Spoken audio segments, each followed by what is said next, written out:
Ekitongole kivunaanyizibwa ku bamusigansimbi mu ggwanga ki Uganda Investment Authority kyatandikibwawo n'ekigendererwa eky'okukwasizaako abasigansimbi okufuna obuyambi okuva mu gavumenti awatali kutaataaganyizibwa.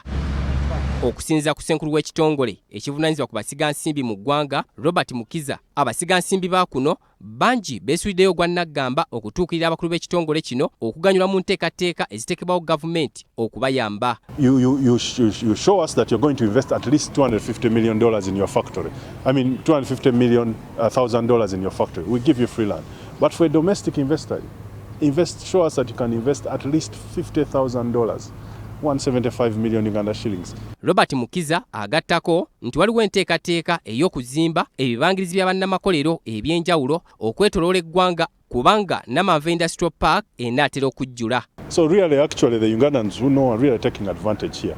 But we want to continue to make that message, to get out of poverty, to support value addition in our country, to support the industrialization agenda in the country. His Excellency is going to build 25 industrial parks. We need to fill them with industries. Mukiza agamba nti ng'oggyeko okuwa bannansi emirimu, gavumenti erina enteekateeka ey'okwongera ku bungi bw'ebyamaguzi ebifuluma eggwanga okusinga ku biyingira kuno, okwongera ku muwendo gwa siringi ya kuno. Even 80-70% of the wage bill has to be local in that way, so that there is a balance in the wages for our people.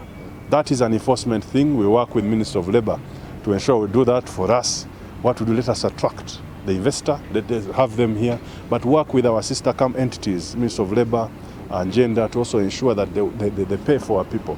Mukiza bw'atyo akowodde bannansi abasigansimbi abaweza ebyobugagga ebibalirirwamu obukadde bwa ssiringi za Uganda 175 okutuukirira Uganda Investment Authority okuganyulwa mu nteekateeka ey'okugaba ettaka ku bwereere e Namanve mu kibangirizi kya bannamakolero.